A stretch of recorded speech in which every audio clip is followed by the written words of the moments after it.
संविधान दिवस पे कार्यक्रम हुआ है, क्या पूरा कार्यक्रम है और क्या उद्देश्य है कार्यक्रम? डॉक्टर अंबेडकर राष्ट्रीय अधिवक्ता संघ का ये वार्षिक 6वां राष्ट्रीय सम्मेलन है और राष्ट्रीय सम्मेलन हमारा देश भर के डिफरेंट राज्यों में संचालित होता है।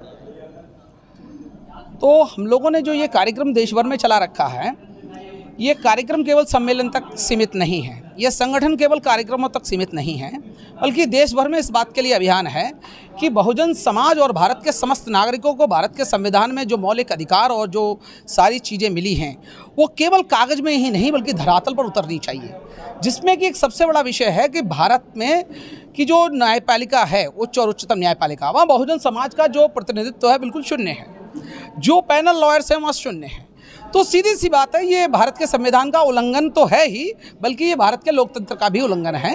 इसलिए हम भारत में उस शक्ति का निर्माण करना चाहते हैं जिससे भारत की गवर्नमेंट के साथ साथ भारत की शासन व्यवस्था पर बैठे हर उस व्यक्ति को ये पता चलना चाहिए कि बहुजन समाज को भी उसका उचित अधिकार मिलना चाहिए और उन्हें दें।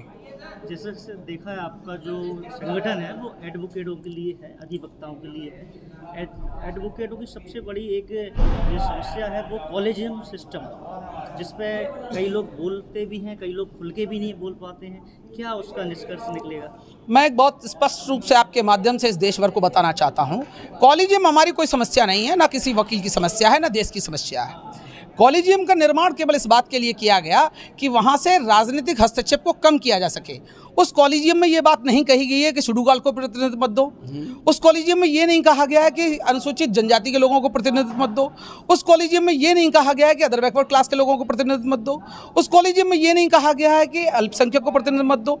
सीधी सी बात है कि कॉलेजियम टीम के अंदर जो सुप्रीम कोर्ट और हाई कोर्ट के सीनियर मोस्ट जजेस हैं, उनकी ये नैतिक जिम्मेदारी बनती है, जातिवाद से ऊपर सोचने की जिम्मेदारी बनती है। जब वो नाम का रिकमेंडेशन करते हैं तो बहुजन समाज के लोगों में से भी उनको नाम का रिकमेंडेशन करना चाहिए। तो कॉलेजियम कोई विषय नहीं है, बल्कि उनके द्वारा हमारे नाम का रिकमेंडेशन ना करना और सुप्रीम कोर्ट के रिकमेंडेशन के बाद में गवर्नमेंट के द्वारा आपत्ति ना करना। आपको ध्यान होगा, इस देश में एक बहुत महान राष्ट्रपति हुए, माननीय के.आर. नारायण साहब। के.आर. नारायण साहब के बाद जब लिस्ट भेजी थी तो उन्होंने यही कहा था, और आपको मालूम होगा के.जी. बालाकृष्णन जो हुए नियुक्त, वो उसी रिजेक्शन के बाद में हुए थे।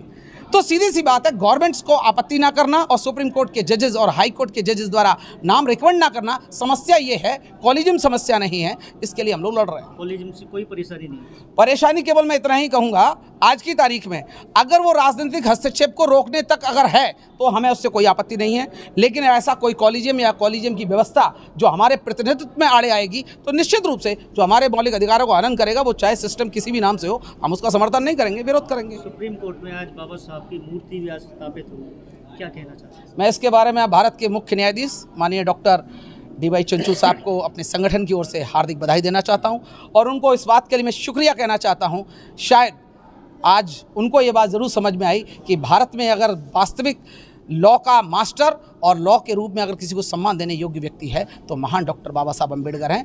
उनके प्रति वो सच्ची उनकी श्रद्धांजलि भी और आदर भी है कि honourable supreme court of India में उनकी एज एन बैरिस्टर आज मोती का अनावरण किया गया है, इसलिए उन्हें धन्यवाद है। क्या कहना चाहते हैं अधिवक्तागण से, अपने संगठन के साथियों से इसके माध्यम से? मैं एक ही बात कहना चाहता हूँ, केवल भाषण करने से हमारा समस्या का हल होने वाला नहीं है। ये जिम्मेदारी मेरी या केवल हमारे कुछ लोगों की नहीं है, भारत में समस्त जो भी अधिवक्ता समाज है उस सब की जिम्मेदारी है। क्योंकि डॉक्टर बाबा साहब अम्बेडकर ने कहा, जिस समाज में 10 डॉक्टर 20 इंजीनियर 30 वकील हों, उस समाज की वो लोग उंगली तो छोड़ो आंख उठाकर नहीं देख सकते। इसका मतलब है हम केवल अपना पेट भरने के लिए वकील नहीं बने हैं, उस समाज की लड़ाई लड़ने के लिए भी हमारे पास जिम्मेदारी है। आप सब ऐसा करो, ऐसा मेरा संगठन की तरफ से और व्यक्तिगत रूप से आह्वान है। Thank you.